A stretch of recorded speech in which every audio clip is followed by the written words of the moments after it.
Gyananjana Shalakaya Chakshurunmilitam Yena Tasmai Shri Guruve Namaha Shri Chaitanya Manobhishtam Stapitam Yena Bhutale Swayam Rupa Kadamayyam Dadati Swapadantikam Vandeham Shri Guru Shri Yuta Padkamalam Shri Gurum Vaishnavamsha Shri Rupam Sagrajatam Sahagana Raghunatham Tam Sajivam Sadvaitam Savadutam Parijana Sahitam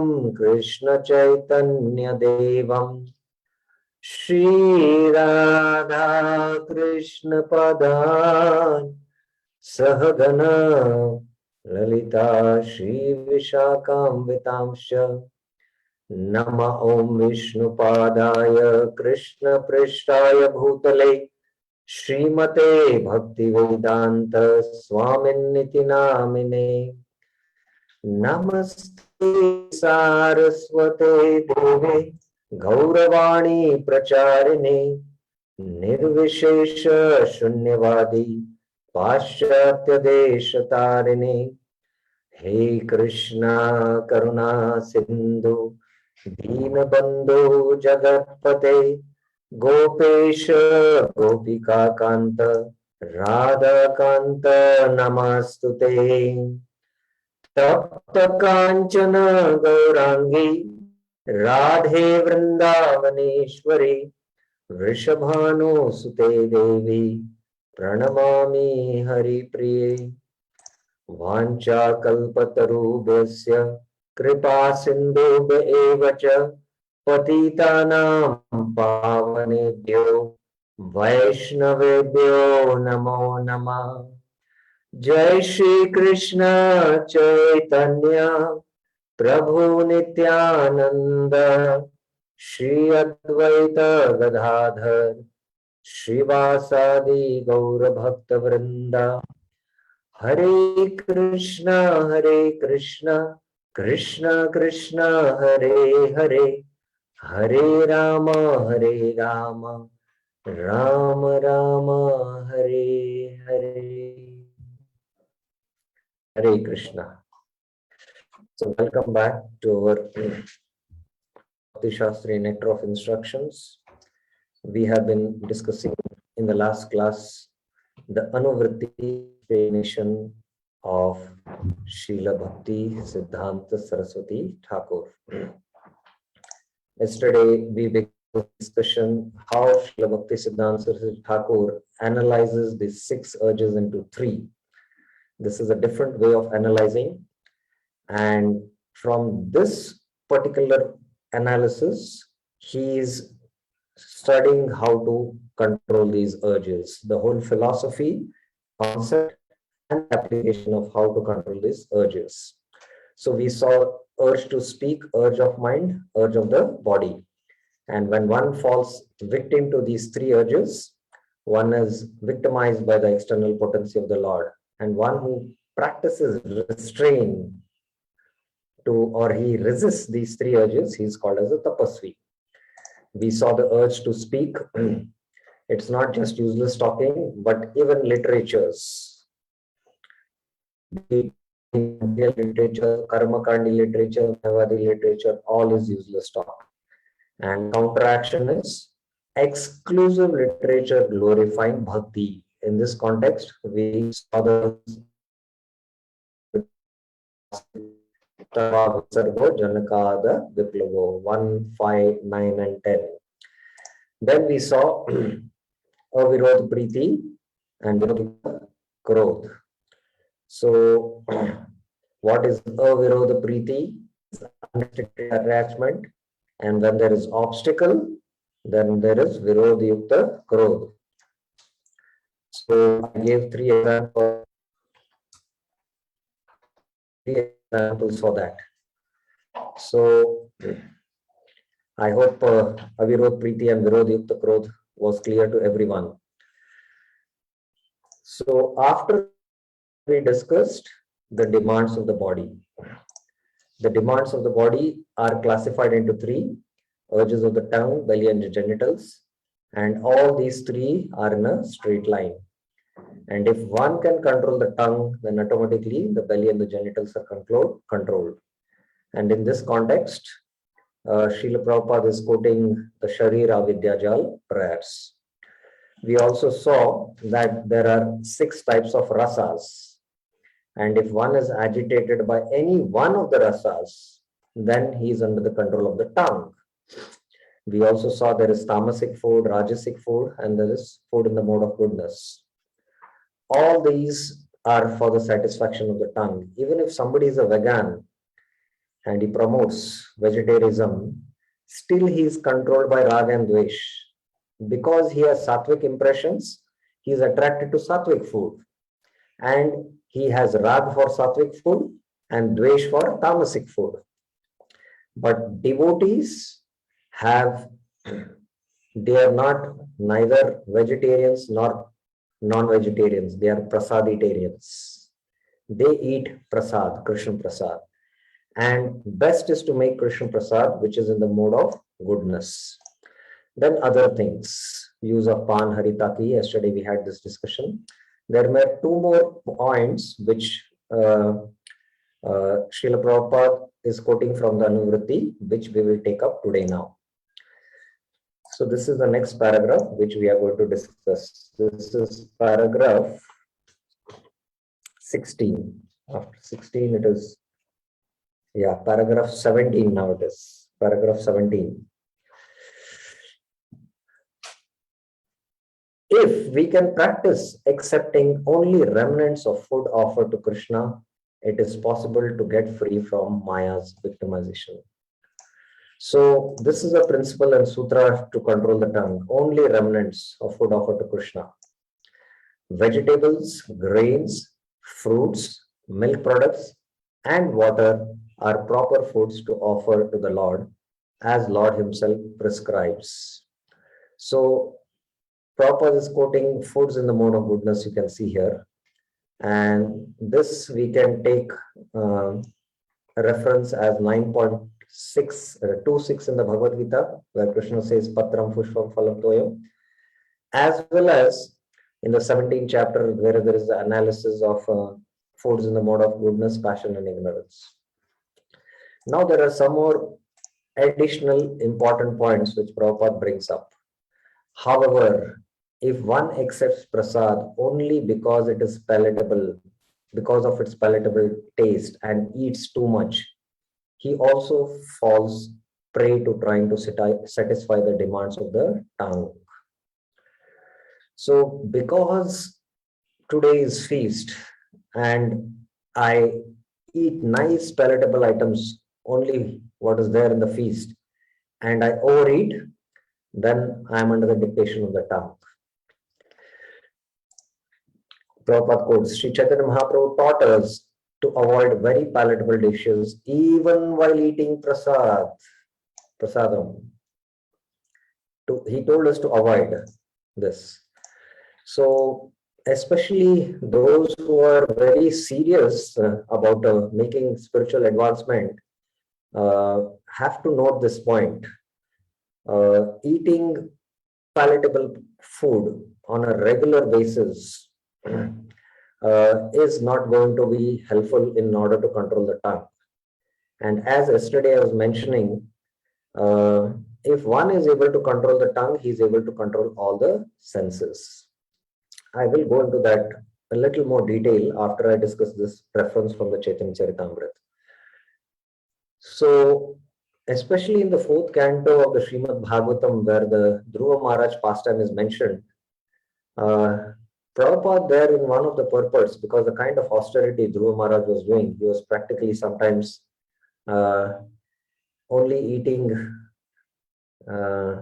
dry leaves, and sometimes he left that also and he was only breathing. So that was his food. That is Satyuga, and nobody can imitate, nobody can even fathom what kind of austerity he was doing. But Prabhupada gives some practical hints in this purports, and he says, especially for ashram inmates and in the temple, that Raj Bhog is meant for guests and new people who come to the temple. They must be fed very nice prasadam because they can develop attraction for Krishna. And for inmates, especially it should be simple prasad, rice, dal, sabji, chapati, what is nutritious. So this is what Prabhupada mentions in those purports. So trying to eat palatable dishes should be avoided even in eating prasad. Now another important point here is brought up. If we offer palatable dishes to the deity with the intention of eating such nice food, we are involved in trying to satisfy the demands of the tongue. So I like some palatable item, pasta, pizza, or macaroni. I love that. So I prepare it and I want to eat it. But anyway, I offer it to Krishna and then eat it. So with this intention also, if you do, still you are under the dictation of the tongue. So this is the second point which is being mentioned. The third one, if we accept the invitation of a rich man with the idea of receiving palatable food, we are also trying to satisfy the demands of the tongue. So maybe in our congregation there is one family, they are Marwadis or Gujaratis, and they make in their house hot samosas, pakodas, puri, sabzi, paneer. So today, somehow they have invited us for prasad. They have invited few devotees, and I'm not supposed to go there, but yet I decide, oh, in that house you get nice prasadam. So today I will go to have prasadam there. So with this intention you go to have prasadam, then we are again under the dictations of the tongue. And in this context, Prabhupada quotes Chaitanya Charitamrita. Jivvara lalsaye iti uti dhāy Shishnodara parayana Krishna nahi pāy. Jivvara lalsa. Jivvara lalsa means because of the greed of the tongue. Ye iti uti dhāy. He runs here and there just for satisfying the jiva. Sometimes I want to make a very palatable dish, say macaroni or pizza, and I want to eat it, so I need ingredients. So I run here and there, go to the shop, buy all the ingredients, take the trouble running around here and there. Why? Because jivvara lalsa. So such a person is what? Shishnodara parayan. Shishnodara parayan. He is devoted to his what? Genitals and belly. Shishna and Udar parayan. He is not Narayan parayan. He is Shishnodara parayan. So for such a person, Krishna nahi pāy. He might eat night palatable dishes, taking all the efforts, offering to the deities, and he might satisfy his tongue, but he is Shishnodar Parayan, he is not Narayan Parayan, he will not get Narayan. So that is how Prabhupada is quoting with respect to these other important subtle points with respect to satisfying the tongue. So here again in the chart, I have made these references. Receiving palatable food at rich man's house, taking food only for the taste of the tongue, and preparing food with the intention to have it, offering it to giving deity and having it. All these are, subtleties in trying to satisfy the tongue. So yesterday I was mentioning that how among all the senses, the tongue is the most voracious. Taramade jivati lobamaya sudurmati. It is very, very difficult to control. And it is said that if one can control the tongue, one can control all the senses. But interestingly, in the Uddhav Gita, it is mentioned, and you'll be surprised, I will take that reference. This is In the Uddhav Gita 11th canto, 8th chapter, verse 20, Indriyani jayante asho nirahara manishina varjayatva tu rasanam tanniranasya vardate. By fasting, nirahar. Ahar means to give food to the senses, like the tongue needs ahar in the form of food. So nirahar means fasting. Learned men, manishina, quickly bring all the senses. Indriyani jayante. Jayante means they conquer, except the tongue. Sorry. So they can conquer all other senses except the tongue.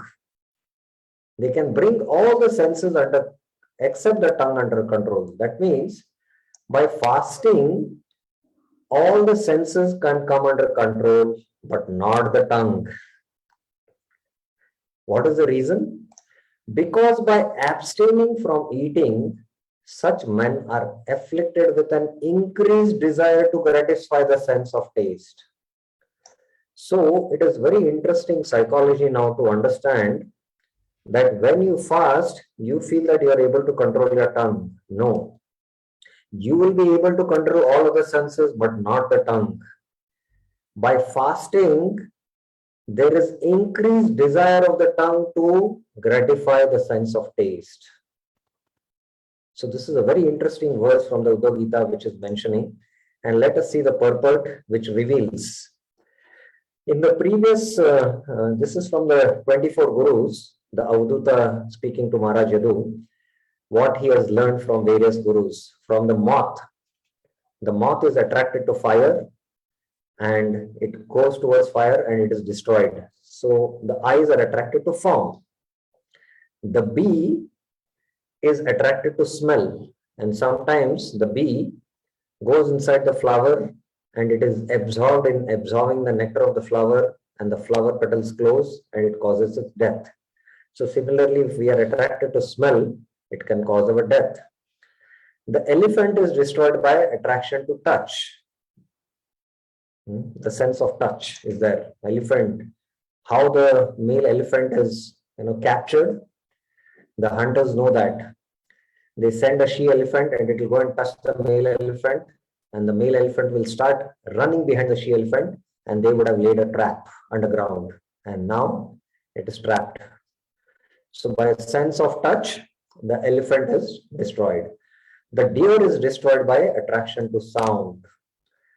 So the deer, the hunter plays nice musical flute song, and the deer becomes attracted and the hunter kills the deer. So similarly, Prabhupada in his purports and Vishwanath Chakravarti in his purports explains that one should not hear mundane music. One should not hear all these material musics at all. One should only hear the Hare Krishna Mahamantra Kirtan. The fish is destroyed by attraction to taste. We know how a bait is put in the hook and the fish goes for it and it gets caught in the hook and the fish gets destroyed. So in each of these species, they have one weak sense. The moth has weakness for form. The bee has weakness for smell. The elephant has weakness in the sense of touch. The deer has weakness for the sense of sound. And the fish has weakness for the tongue. So each of these species have this one weakness. But the human species has weakness to all the five. So we can imagine the situation, the precarious situation of the human being. For the human being, all these five are very, very weak. And from the Garuda Puran, the quotation is given. Kuranga matanga patanga bringa meena hata panchabir eva pancha eka pramadi sakatam na hanyate yo seveta panchabir eva pancha. The deer, elephant, moth, bee, and fish are destroyed by five sense objects. How can an insane person who engages all senses in the five sense objects not be destroyed? So this is like a, question asked, the deer gets destroyed by song, elephants get destroyed by sense of touch, moth gets destroyed by form, bee gets destroyed by smell, fish gets destroyed by tongue of taste. So each one of them, for each one sense, they get destroyed. And an insane person who engages in all the five, will he not be get destroyed? So this is from the Garuda Purana. Now, the interesting explanation is that by fasting, all the senses come under control except the tongue. And by fasting, to gratify the tongue becomes more stronger, it is mentioned. So that explanation Vishwanath Chandra Thakur gives. The tongue, which endows the other senses with their functions by eating food, is the cause of obstacles. So the tongue, by eating food, all the senses get energy and strength, by which they can engage in sense enjoyment with the sense objects. So when the tongue doesn't give food, all the other five become weak. All the other four, in one sense, they become weak. Therefore, one should make efforts to control it. That is explained in two verses. In two verses, it is given. If one gives up eating, one conquers all the senses except the tongue. The urge of the tongue increases by fasting. How many of you knew this? We thought it otherwise, right? But here it is very interesting, the urge, jivva vegam. By fasting, it increases. If one eats, all senses become agitated by the attachment to taste. Therefore, one must conquer the tongue. Then all the senses following it will be conquered.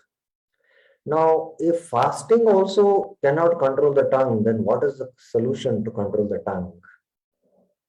Anyone can say what is the solution to control the tongue then? Can raise their hand. What is the solution to control the tongue? If fasting also cannot control the urge of the tongue, jiva vegam, what is the solution? Yes, Mataji, Poonam Mataji. What is the solution? Hare Krishna Mahamantra chanting.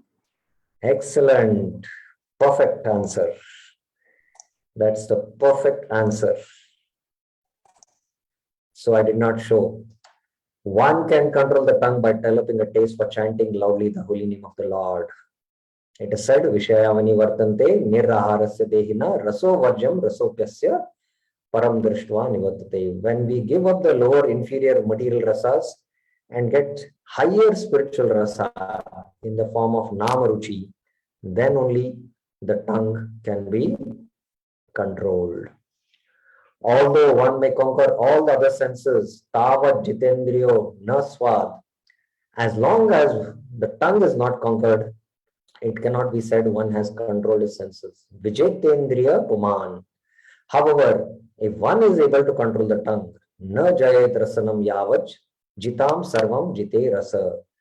If one is able to control the tongue, then one is understood to be in full control of all the senses. So, the greatest conquest in this universe is not to launch a rocket in the space. Million scientists might work on it. But the greatest conquest in this world is to control the tongue, by which we can launch this body from this material world and go to the spiritual world. So these two verses are highly instructive about it. So that was my point. Further, now we understood how difficult it is to control the tongue. Now, with respect to this, yesterday I was reminded also to tell a story about how if we can control the tongue, we ultimately attain the mercy of Krishna also, and how we should not be attracted to all these palatable dishes. There is one interesting pastime in the Gautami Mahabharata. Mahabharata also was composed by Gautam Rishi. That is called as the Gautami Mahabharata, which is more devotional in one sense. There is the Mahabharata which was composed by Vyasdev also. That is more from the Dharma Artha Kama perspective. But the Mahabharata which was composed by Gautami Rishi, is called as the Gautami Mahabharata, which is also quite famous. So in that Mahabharata, there is a story how Maharaj Yudhishthira was performing a Rajasuya Yagya. And he had invited all the Brahmanas, all the Vaishnavas for this Yagya. And he asked Krishna, Krishna, I want to please all the Vaishnavas, all the Brahmanas by feeding them prasad and giving them charity.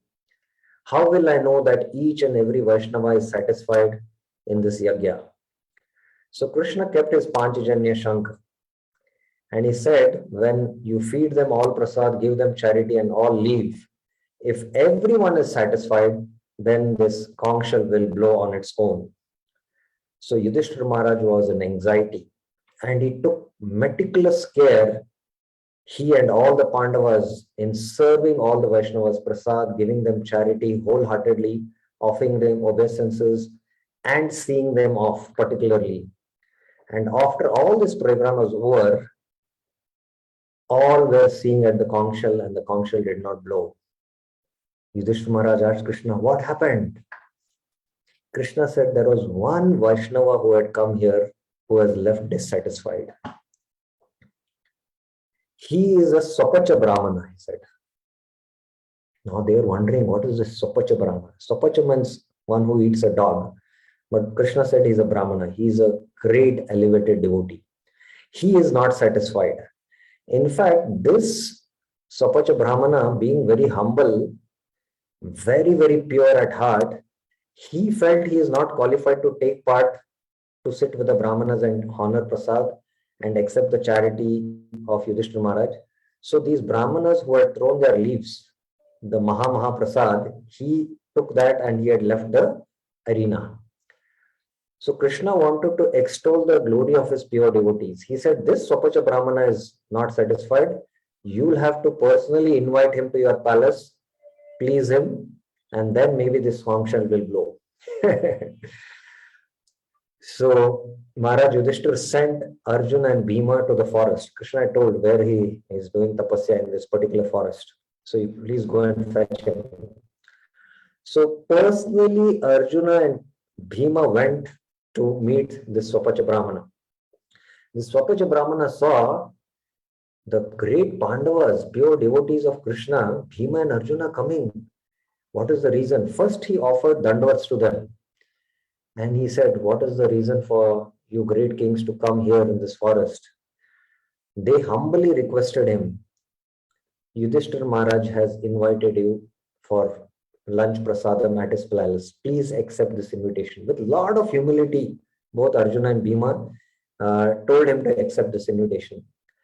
This Swapacha Brahmana said that I am very fallen. You are all pure devotees of Krishna, and Krishna directly stays with you all. I am not qualified. No, I cannot come to the palace. No, I am not qualified. Then Arjuna and Bhima had to plead this Swapacha Brahmana. At last he agreed. And he slowly, with lot of healthy fear, entered the palace. Moment he entered the palace, Yudhishthira Maharaj personally came down from his Vyasasan, from his royal throne, came down to welcome the Brahmana. Immediately he offered his obeisances. This Brahmana also, Swapacha Brahmana, offered his obeisances. And then Yudhishthira Maharaj wanted to do the Abhishek of this Brahmana. That is a tradition. He wanted to do the Aarti. He did the Aarti, although this Swapacha Brahmana was not in favor of it. And then he wanted to do Pad Abhishek. But this Swapacha Brahmana was feeling very awkward. And then Krishna could understand his heart. So Krishna told Yudhishthira Maharaj, don't do this. No problem. Yudhishthira Maharaj had specifically instructed Draupadi to cook the best of the meals and offer it as prasad to this Swapacha Brahmana. So from morning till afternoon, Draupadi was in the kitchen cooking, the bhoga for the Lord and prasad for the Swapacha Brahmana. So after, they met, he was told to take prasadam. Draupadi herself came and there was maybe a Shadraj Bhojan also there. So this Swapacha Brahmana saw the meal and completely mixed everything, and he started eating. Draupadi, in her mind, she made a mental comment. Swapach, Swapachi hai. This Swapach is Swapach only. Like that, she made a comment. After he had his meal, then Yudhishthira Maharaj gave him charity, personally sent him off from the palace. And everyone was looking at the conch shell. The conch shell did not blow. Yudhishthira Maharaj asked, "Now, Krishna, what happened?" So Krishna said that maybe somebody has committed a mental offense to this Brahmana. Yudhishthira Maharaj looked at all the Pandavas. They said, "No, we have not done anything." Draupadi's head was down. And she said, "From morning I cooked, such a nice prasadam, and this Brahmana mixed everything. And in my mind I said, Sopach, Sopachi hai karke." So then Krishna said, "Yes, you have committed an offense." So then Krishna told Yudhishthira to again invite him next day and ask him his behavior. Why did he mix all this prasad? So next day again, Bhishma and Arjuna invited him and he came. And again Draupadi had cooked, this time with a lot of care. And before he started now the prasadam, Yudhishthira Maharaj inquired, "My dear Brahmana, kindly explain why did you mix all this prasad and ate it?" So this Brahmana revealed that actually Krishna is the enjoyer. Krishna is Bhoktaram. Krishna has enjoyed this prasad and now it has come in the form of remnants as his mercy. If there is some nice sweet, and if I like sweet, I will eat that sweet. And if it is a Karela item, then I might not like it, I will eat less. Still, I will be what? In the consciousness that I am enjoyer. I like sweet, I want to eat more. I don't like Karela, so I'll eat less. Whereas prasad is mercy of the Lord. I am just supposed to honor the remnants. So I will be still in the platform of raga and dvesh. But because this is prasad and prasad is going to enjoy me, I am not going to enjoy the prasad. Krishna is the enjoyer, Krishna has enjoyed the prasad, and now I'm going to honor the prasad. That's why this is the term we should use while we take prasad. Please come to honor prasad. And we should never say after having prasad, I enjoyed the prasad. That means we are still in the spirit of enjoyment. So when they heard this explanation from the Sopacha Brahmana, they were all in bliss. How exalted this Sopacha Brahmana was. So Krishna extolled his glories of his pure devotees. So when we act on this platform of Raga Dvesh, I like this, I don't like this, we are still on the mental platform. But we have to have that paradigm shift. Anukulyasya sankalpa, pratikulyasya varjanam. So this is again, what I'm speaking is a very lofty level. And it takes many, many years and practice for us to come to this stage. I was explaining this explanation of the Uddhav Gita, how even when we fast, the urge of the tongue increases. I had some practical experience, not myself. One of my devotee friend, who is a family man, he told me, he had invited me for prasad, and he told me that for one Kartik month, because he's attached to eating sweet rice, he told he had fasted from eating sweet rice. So although he did that fasting for 1 month, he told me the next day event after the Kartik was over. The whole night they had made a huge preparation of sweet rice.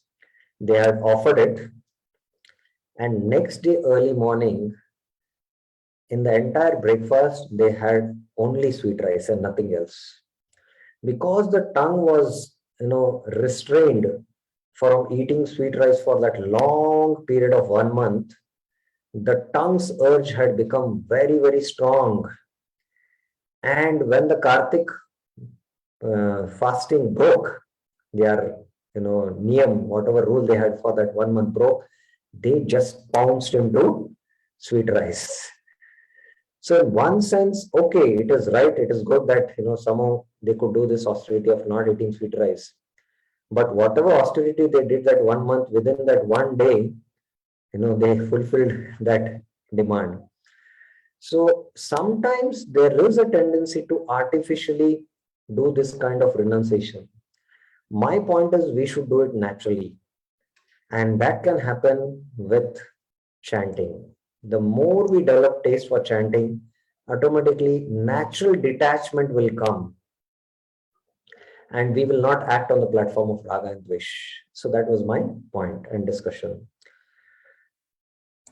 So any questions, any clarifications regarding this? What we discussed till now? Anyone has any questions?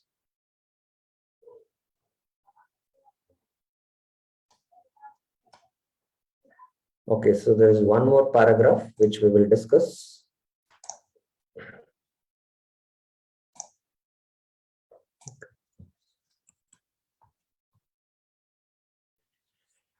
Okay. As stated before, the tongue, belly, and genitals are all situated in a straight line, and they all fall in the same category. Lord Chaitanya has said, Bhalana khaibe or balna paribe. Do not dress luxuriously and do not eat delicious food.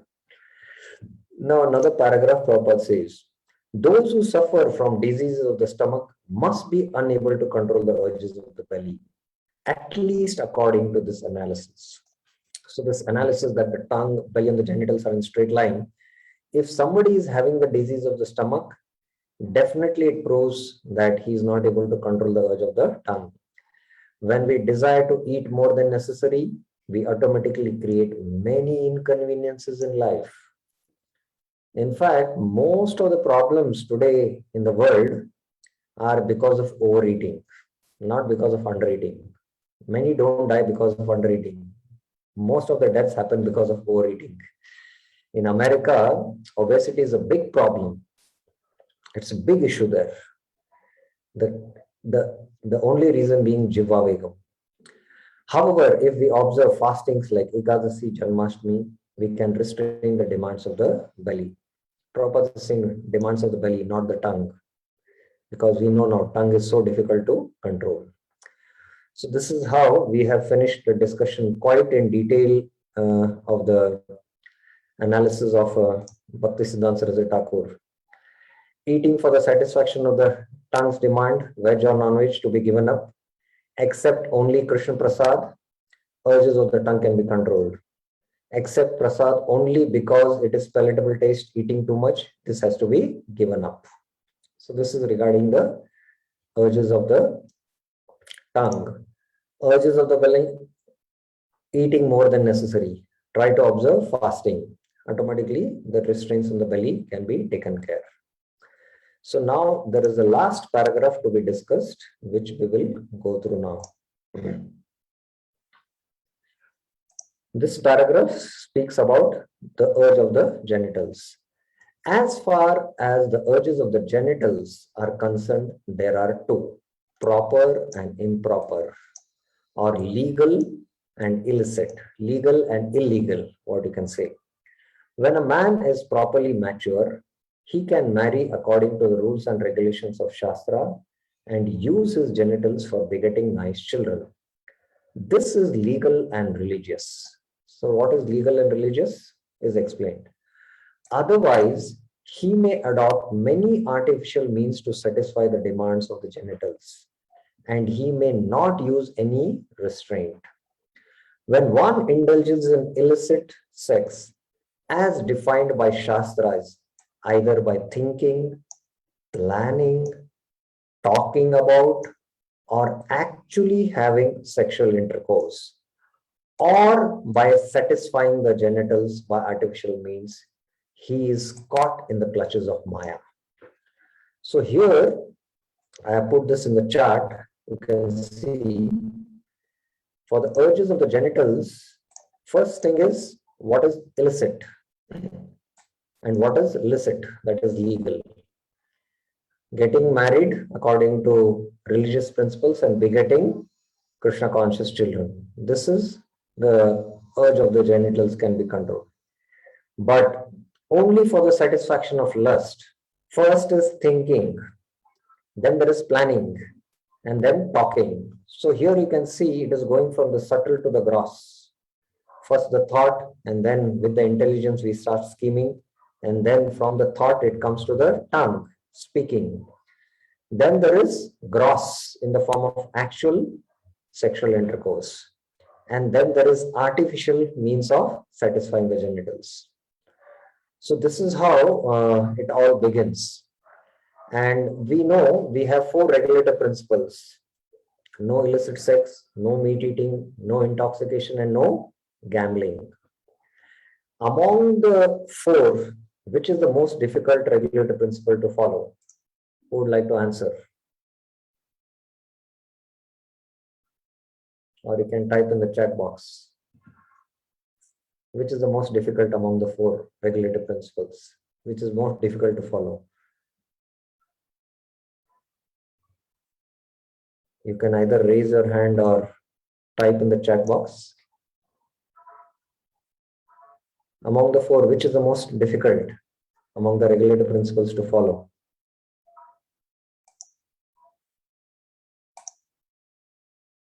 The 4th one, yes, it is the 4th one. So, meat eating is also difficult in one sense, but easily when we take up to chanting Hare Krishna, we give it up.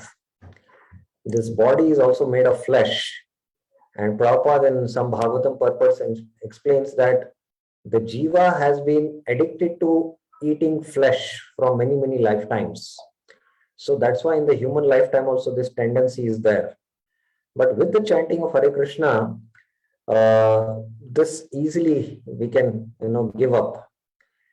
Alcohol or intoxication is also in one sense difficult, because we have been addicted to get intoxicated. The jiva is addicted to become intoxicated with sense enjoyment, and alcohol is one such sense enjoyment. But we have seen all over the world, those who take up to Krishna consciousness, chant Hare Krishna, easily can give up this habit, which is many years, sometimes some battle outside, with so many medical treatments, it doesn't work. But with chanting Hare Krishna, they easily give. Gambling, easily they give up. But illicit sex is very, very deep rooted.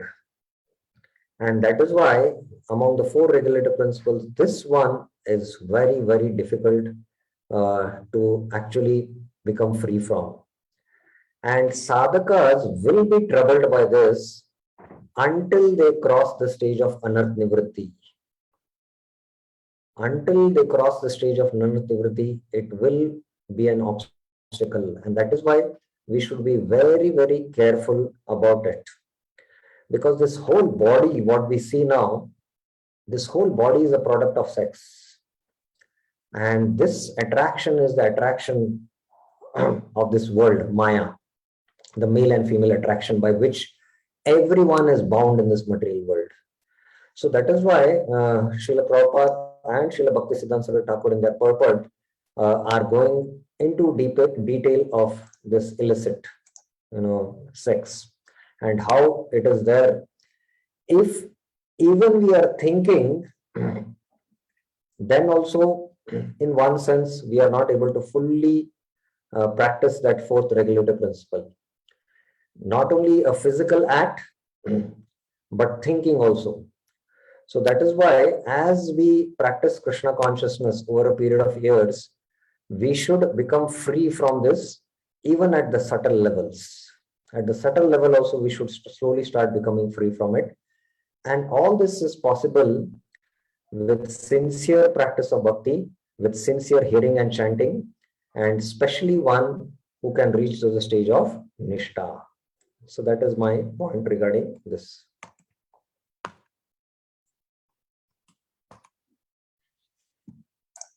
So he's caught in the clutches of Maya. These instructions apply not only to householders, but also to Tyagis or those who are in the renounced order of life. So before Srila Bhakti Siddhanta Saraswati Thakur, there were only two types of Vaishnavas. They are called as the Grahasthas and the Grahatyagis. The Grahastha Vaishnavas and the renounced Vaishnavas. There were only two ashrams. It's only Bhakti Siddhanta Saraswati Thakur who established the Daivi Vaishnava ashram, where there are sannyasis, brahmacharis, and the Grahasthas and the Vanaprasthas. So in that context, it is mentioned, these instructions are also for the householders and specifically for the Tyagis. And a very beautiful instruction from Prema Vivarta is given by Jagadanand Pandit, and Prabhupada is quoting here. Vairagi bhai gram kata na shunibe kane, gramya varta na kahibe abe milibe ane. My dear brother, you are in the renounced order of life, Vairagya bhai, and should not listen to talk about ordinary worldly things. Gramya kata na shunibe kane. Nor should you talk about worldly things when you meet others. Gramya varta na kahibe milibe ane. So especially this is for the renounced people, and as far as possible, even the grahasthas also should practice. The grahasthas who are on job, who are working, they have to discuss worldly things with respect to job, and they should restrict it to their only workplace. When they come back home, come to temple, there is a tendency because that influence might come here, but we should as a principle try to practice to discuss only Krishna Katha and everything related to Krishna. That is called as Ishtavoshti. Whereas Gramya Katha means talks of sense gratification. Swapne ona kare bhai stri sambhashan, grihe stri chadiya bhai asya chevan. This is for the renounced order. Do not think of even in dreams. Swapna, even in dreams. Na kare stri sambhashan. You have accepted the renounced order of the life with a vow that forbids you to associate with woman.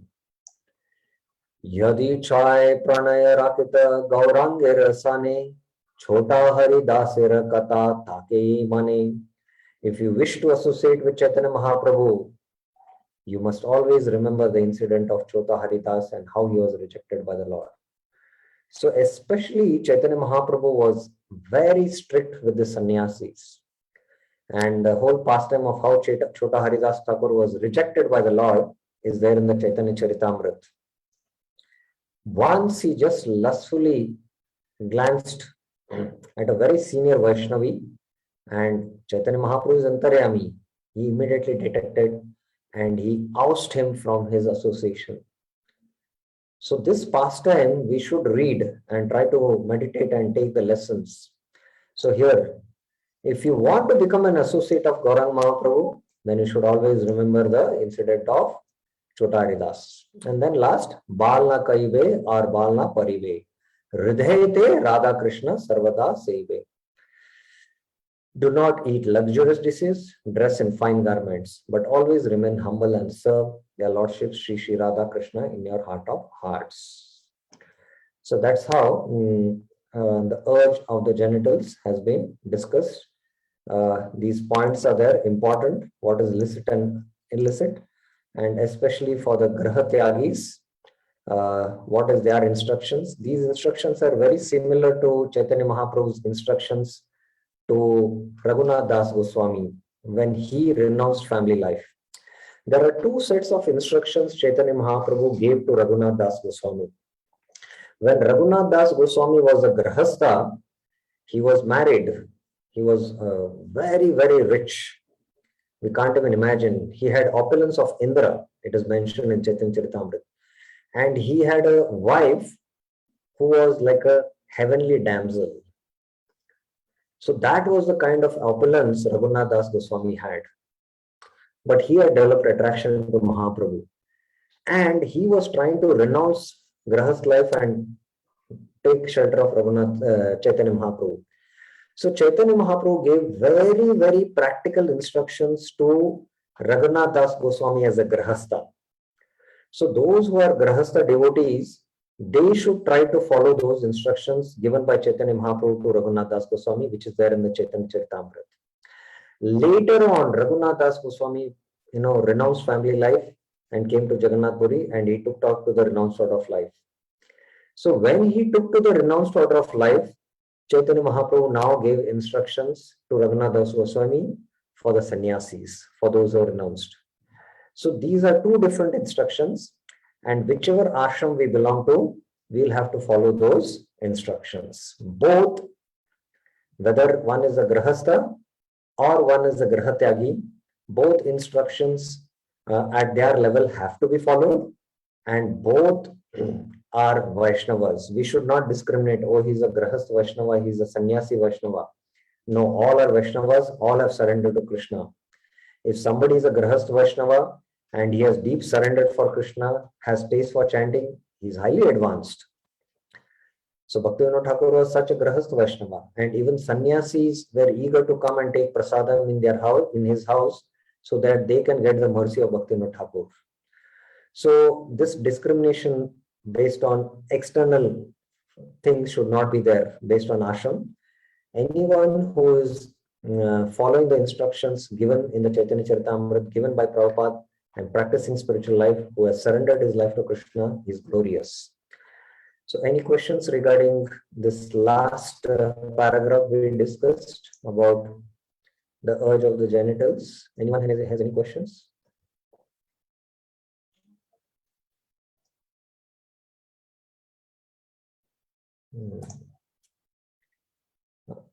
Yes, Mataji. Prabhuji, about Anarth Vrata, what is that? Anartha Nivritti. Anarth Nivritti, what is that? Okay. See, we have 9 stages of bhakti.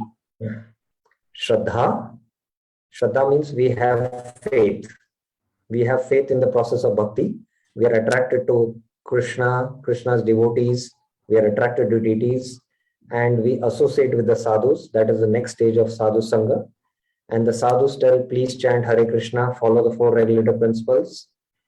And we start practicing Krishna consciousness. So that is the stage of bhajan kriya. Anarth Nivritti is a stage where the anarthas are unwanted things in the heart. There is kama, there is krodha, lobha, moha, mada, matsarya. So these are anarthas in the heart. So by practicing bhajan, slowly these anarthas will be destroyed, which is called as anartha nivaran. Nivaran means, it is destroyed. So as long as these anarthas are there, the bhajan is also not steady. Our practice of Krishna consciousness is not steady. Once we steadily, sincerely practice and purify our heart, and all the anarthas are almost destroyed, we reach the stage of Nishta, which is called as the stage of Nishta. This is the 5th level. In the Srimad Bhagavatam, there is a verse, Nashta prayeshu abhadreshu nityam bhagavata sevaya bhagavati uttama shloke bhaktir bhavati naishtiki. Nashta prayeshu. Nashta means destroyed. Prayeshu means almost. Abhadra. Abhadra means these anarthas. Nashta prayeshu abhadreshu. How? Nityam bhagavata sevaya. By regularly hearing the Bhagavatam. Bhaktir bhavati naishtiki. The devotion now becomes steady. So as devotees, we should regularly follow the regulator principle, chant Hare Krishna, read Gita and Bhagavat, and slowly these anarthas will be destroyed by Krishna, seeing the sincerity of the practitioner. Krishna purifies us from within as the Chaitya Guru or the Paramatma. So that's 4 stages, Anarth Nivritti. 5th is Nishta. 6th is Ruchi. 7th is Asakti. 8th is Bhava. And 9th is Prema. So these are the 9 stages which we go through. Okay. Nitya Sevini Mataji has a question. Yes, Mataji? Hare Krishna Prabhu. Prabhu, usually our grandparents and all, they used to tell during the festivals and all, while doing Lakshmi Puja and other things and all, we had to wear good garments and all. Then only the God will accept our prayers and all, right? So, but here it is given we should avoid the luxurious food as well as the garments. So, if we wear these type of things, is it it is considered as aparadha or what? Okay. Simple dress I understood, but this one is mentioned, no garments as well as luxurious food. That's what. Okay. Okay. Just clarify. Interesting question. Now, Bal na khaibe, bal na paribe is an instruction, especially for males, especially those who are renounced. Now, I happened to come visit a holy place called as Gokarna.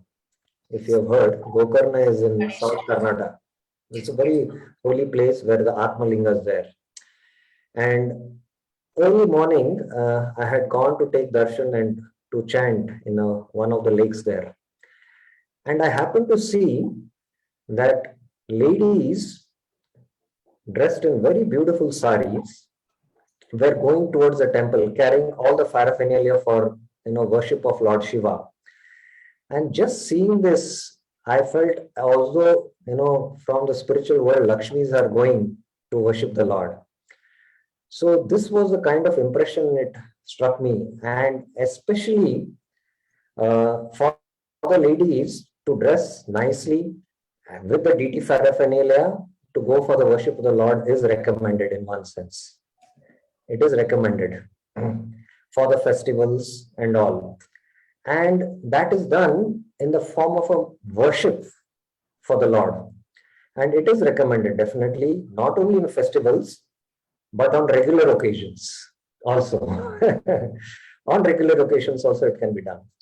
Even as brahmacharis and sannyasis, Prabhupada wanted that we, dress very neatly so that we are, presentable to the outside world. And we also dress neatly so that we are presentable to Krishna. So in that mood, so that we don't wear shabby clothes, we have fresh, neat clothes which are washed, and ironing is not recommended. But for sannyasis, who regularly go out to preach, it is mentioned that it is recommended for them. So like that, those particular aspects can be taken care. Prabhupada always wore silk saffron, if you know, because he had to present himself to the Western world. Bhakti Siddhanta Saraswati Thakur was completely opposite. He used to wear suit and boot, completely opposite, in order to attract the, the intellectual class, because they were getting attracted to the Westerners, the British. So at that point, Bhakti Siddhanta Saraswati Thakur, he used to dress in royal suit, coat, up to the bottom, and he used to have a Rolls-Royce car. He was, in fact, there were in Calcutta only two people who were owning such car. One was a businessman in Calcutta, another was Bhakti Siddhanta Saraswati Thakur. But, they were exalted sannyasis who were practicing Yuktavara. They were completely detached. So as family people, we can dress nicely for the pleasure of the Lord, for doing deity worship and all that. But at the same time, we should see that it should not make us aware too much of the bodily conscious of life. Same time, when other guests come, say your neighbors come, seeing, how the deities are nicely dressed, how the festival is going on, they will get attracted to it. And, that will be inspiration for them. So in that sense, it has to be seen from what is anukul to Krishna. Okay? Okay. Thank you. Any other questions anyone has? Okay. Krishna Prabhuji. Yes, Prabhuji. Yeah. Prabhu, like no meat eating can be easily controlled by the chanting. Okay, this we have realized also. Right? Yes. How to overcome this no illicit sex? Is there any direct steps, practical steps, or something else? It's a very deep-rooted anartha, and it is the reason why we are here in this material world. Prabhupada says one can understand if he's liberated if he's free from sex life. Simple, he said. That is the test. So it's not going to be easy. It is, firstly, at least we should become free from the gross thing. And for grahasthas, by practicing the grahastha ashram dharma, and for the brahmacharis, vanaprastha and sannyasis, by strictly following the rules and regulations of their ashramas. So anarth nivritti is a stage which is very difficult to cross. And if we are sincere, if we take up the process seriously and practice Krishna consciousness, Krishna, seeing our sincerity, will purify our heart. So I know many grahasthas also who are very sincere and who are very, very committed, and they are as good as sometimes brahmacharis and sannyasis also. So it's a matter of sincerity in our practice, and there are scriptures by which we can study those scriptures and understand how this anartha is and how to deal with it. So we can hear particular themes about the 6 enemies. We can regularly read the Krishna book. The Krishna's book speaks about various demons which are representing anarthas. So by regularly reading Krishna book, and there are books like the Manashiksha. The Manashiksha speaks about how to become free from these subtle anarthas. And it gives a very practical instruction. But before one studies Manashiksha, at least one should thoroughly study Nectar of Instruction and Nectar of Devotion. So if we stick on to this practices what Prabhupada has given, and we study nicely the Bhakti Shastra literatures and practice sincerely, slowly, the purification will happen and we will become free from it. Okay? There is Any one other question in chat box, Prabhuji. Pardon? There is one question in chat box. Chat box, okay.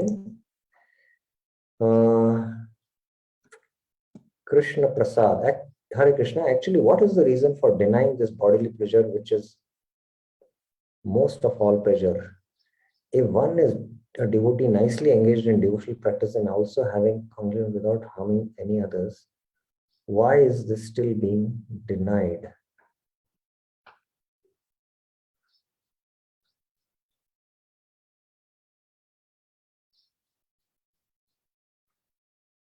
I don't understand exactly what Krishna Prasad Prabhu is trying to say. Maybe he can raise his hand and ask the question. I don't exactly get what he's trying to say.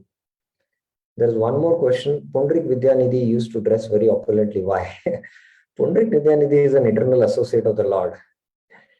And this is a pastime for us, that even Vaishnavas, we cannot judge by their external, by external vision. Even Gadadhar Pandit, he Srimati Radharani, and when he saw Pundrik Vidyanidhi, oh, what a personality. He's chewing pan, 10 people are serving him, he's wearing silk clothes. He said, what kind of a Vaishnava is? Mukund could understand what is going on in the heart of Gadadhar Pandit, and Mukund just spoke one verse of Bhagavatam, and Pundrik Vidyanidhi went into ecstasy. So these are pastimes. So that's why even sometimes we should not judge a Vaishnava from external vision. That is the point. From that pastime we can learn. I'll tell you a practical experience. One of my devotee friend, who's a very good preacher, he goes regularly abroad to US to preach. And we all know devotees that, at least dogs we should not keep at home and not be with the dog at least. So he saw that one of Srila Prabhupada's disciple, very elevated, he was coming to hear his lectures, which was organized in the seminar. He was coming along with his dog. And not only that, he was always with the dog sitting. And this devotee, being very thoughtful, very grave also, he could not fathom why, And being sincere, he inquired. And he found out that this senior Prabhupada disciple had a very deadly disease by which he might go into fits and he might end up in danger being in the ICU. But this was a special dog which could detect that if his master is going to go through this crisis, and he is to immediately bark and alarm others so that others can immediately take care of him, that emergency situation. So that is why he was with this dog. So sometimes from external vision, we might, come to some wrong conclusions. So that is why we should be very careful about it, that we don't judge Vaishnavas based on external vision. That is my point. So, okay. So later on, maybe Krishna Prasad, whoever has asked, they can record the question on the WhatsApp and send it to me. I would like to hear what exactly is the question, with what background and purpose it is being asked, and then maybe I'll answer that in the group. So there is one last paragraph, which is the last theme, and that is the conclusion. So if you remember, we had 4 themes in the purport, and we are today on the last theme, that is conclusion, paragraph 20. So let us discuss paragraph 20. The conclusion is that one who can control these 6 items, speech, mind, anger, tongue, belly, and genitals, is to be called a Swami or Goswami. Swami means not somebody who wears saffron. Swami means master. And he's not the master of home or master of a temple, master of something else, but he's the master of the 6 urges. He has controlled the 6 urges. Swami means master, and Goswami means, Go means the senses. He's the master of the senses. That is the meaning of Swami. One who accepts the renounced order of life, he automatically assumes the title of Swami. This does not mean he's the master of his family, community, society. He must be the master of the senses. Swami means he must be the master of the senses. So as long as we have not mastered the senses, in one sense, we are not Swamis. Swami means one who has mastered the senses. That is one who is in the renounced order of life. Somebody is in the renounced order of life means he should be a Goswami. Somebody might have taken the renounced order of life, but he is not the master of the senses, then he is not a Swami. Unless one is the master of his senses, he should not be called a Goswami, but Godas, Prabhupada is saying. Servant of the senses. Following in the footsteps of the 6 Goswamis of Vrindavan, all Swamis and Goswamis should fully engage in the transcendental loving service of the Lord. As opposed to this, the Godasas engage in the service of the senses or in the service of the material world. They have no other engagement. Prahlad Maharaj has further described the Godas as Adanta Go. Danta means controlled. Go means senses. So one who has controlled his senses is called as Danta Go. And Adanta Go, is a prefix here. Adanta Go means one who has not controlled his senses, which refers to one whose senses are not controlled. Adanta Go cannot be a servant of Krishna. Now, this is also a very profound statement of Srila Prabhupada. Try to reflect and meditate on this statement. If we have controlled all our senses, then we are servant of Krishna.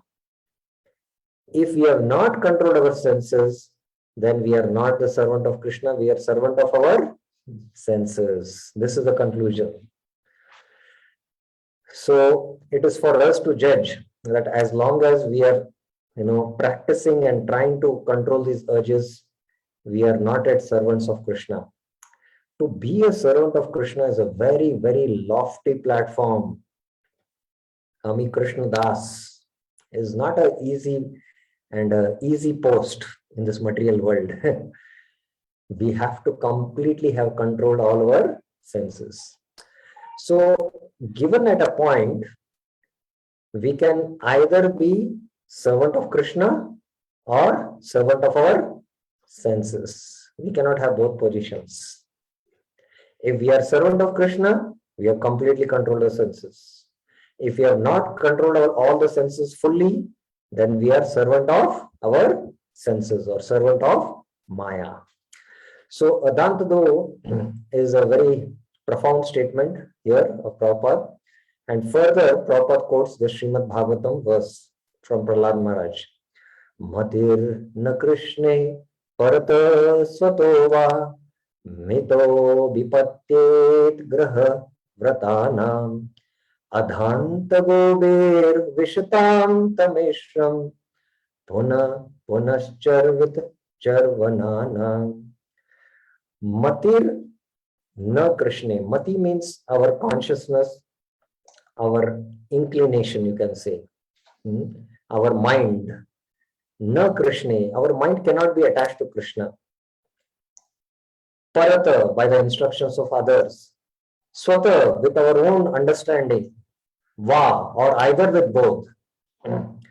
Mito abhipatet graha vratanam. For whom?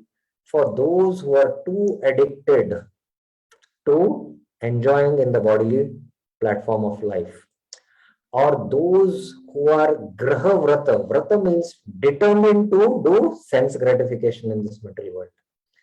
They are what? They are adanta gobi. Gobi is plural here, that's why it is called as gobi, because they have uncontrolled senses. Even to enjoy in the material world, you need determination. You need determination. So they are very determined to enjoy their senses. And that is why then Mati cannot be in Krishna by one's own instructions or by instructing others or by both. This is Prahlad Maharaj speaking to the personified form of sense gratification, Hiranyakashipu, who is personification of Bhoga Aishwarya Prasaktanam. Taya aprita chetasam vyavasayatmika buddhi samado na vidyate. So personification as Hiranyakashipu. Adhanta gobir vishatam. They enter what? Tamishram. They enter into hellish life. Why?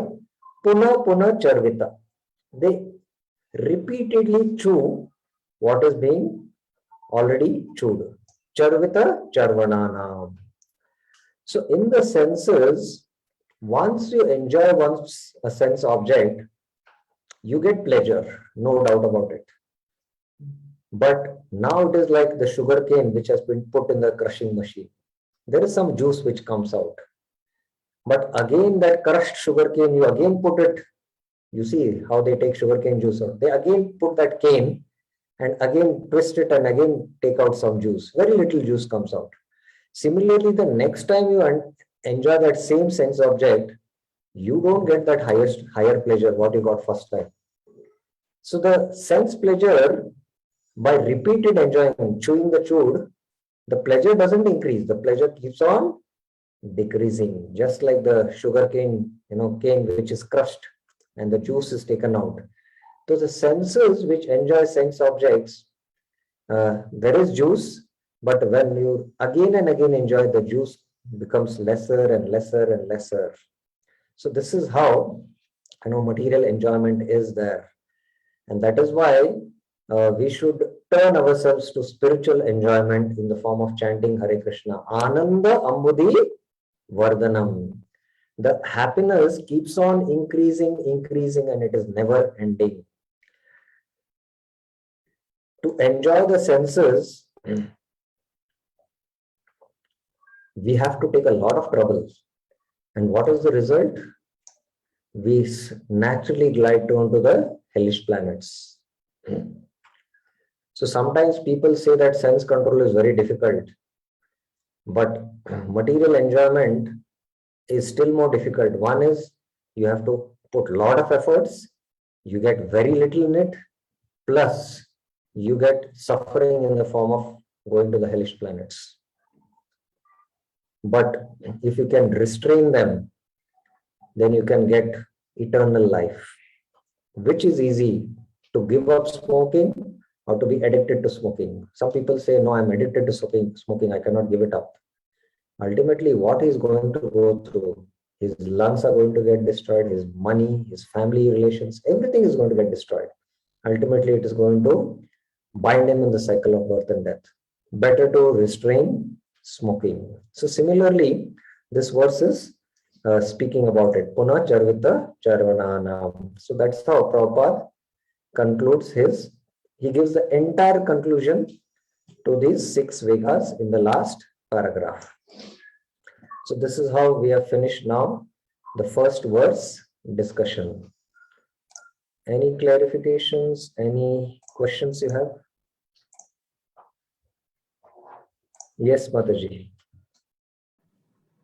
Hare Krishna, Prabhu. In the urges of the belly, here it's given that, however, if we observe fasting on specific days like Ekadashi and Janmashtami, we can restrain the demands of the bellies. And just now from Uddhav Gita and all, we came to the conclusion that fasting only increases the urges but does not reduce it. So is that not a contradiction? Because when we talk about the urges of belly, is it not connected with the tongue, taste, right? Mm-hmm. So how to Now, understand? okay. 2 things you have to understand here. It is analysis. It's basically an analysis. With respect to urge of the belly, which was separately dealt in the 6 urges, belly urge can be sometimes restrained by fasting. That's what Prabhupada is mentioning. Now, with respect to the tongue, now when we speak about restraining the tongue, then we go to Bhakti Siddhanta Saraswati Thakur's analysis, where there is a demand of the body, where it includes tongue, belly, and genitals. So I spoke at the highest level, where even if you fast, all the senses come under control, but not the tongue. So if the tongue is not under control, definitely the belly and genitals also are not under control. But when the tongue will come under control, not even by fasting, when the tongue gets taste for chanting. And only when one has controlled the tongue, it can be said that he has controlled all of the senses, all the 5 senses, and in fact also the belly and genitals. So in that sense, how difficult it is to control the tongue and what it means to master the tongue. With that respect, I discussed the Uddhav Gita explanation. Just to give a hint, when the tongue gets fully spiritualized, and that time, on the tongue, Krishna sits and dances when the Maha Mantra is chanted. So that is the level at which, the tongue is fully spiritualized and one is completely a Goswami. That is a Tridandi Sannyasi. So that is the highest level. And in this world, I heard when I joined, a very senior elevated Vaishnava, very, very senior. I was serving under him also for many years. He made a remarkable statement while taking prasadam that, this tongue is not at all easy to control and it is very difficult. I just could not believe his statement. I felt, no, it is possible.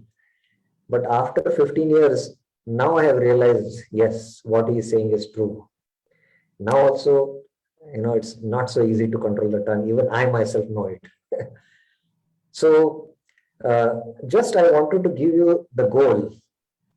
The goal is, yes, when is the tongue controlled? When we have attained Namruchi. When we have attained taste for chanting the holy name. At that time, we have completely, mastered all the senses and we are a Goswami. Is it clear, Mataji? Yes, Prabhu. Thank you, Prabhu. Any other questions anyone has?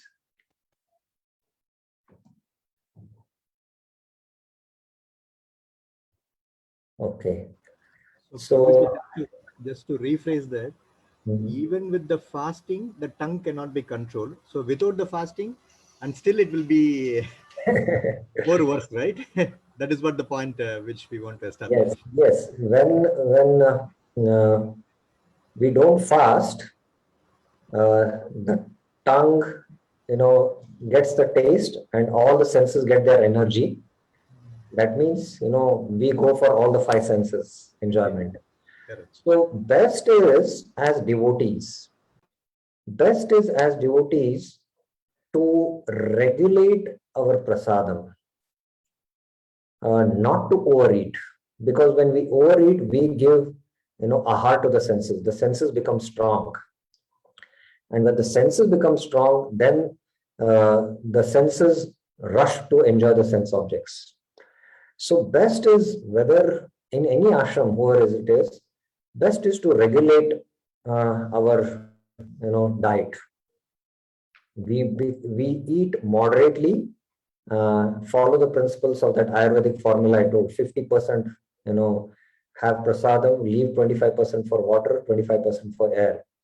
If we can do this, then generally the agitations of the senses will not be there much, and we have this kind of a balance. Then we can steadily practice our Krishna consciousness. We all observe, sometimes there is festival, and in the evenings we have late prasadam, and next day morning we cannot get up. I know one Grahastha Vaishnava who is my close friend. He, as a matter of rule, as a matter of rule, he says every day night I don't take my meals. I just drink milk. I myself cannot follow it in one sense. I appreciate that he can do. I need to have my meal because I have more hunger. What to do? So, but whatever for individual it works, every individual nature is different. Whatever keeps the balance, that has to be followed. It's very important. Is it clear, Prabhuji? Yeah. So, any other clarifications? So, next week we will take up text 2, and text 2 will take 2 classes, I guess, 2 or 3 maximum. 2. I think 2 classes we can finish text 2. Text 3 also will take 2 to 3 classes. So like that, we will go on systematic study. So I'll stop here.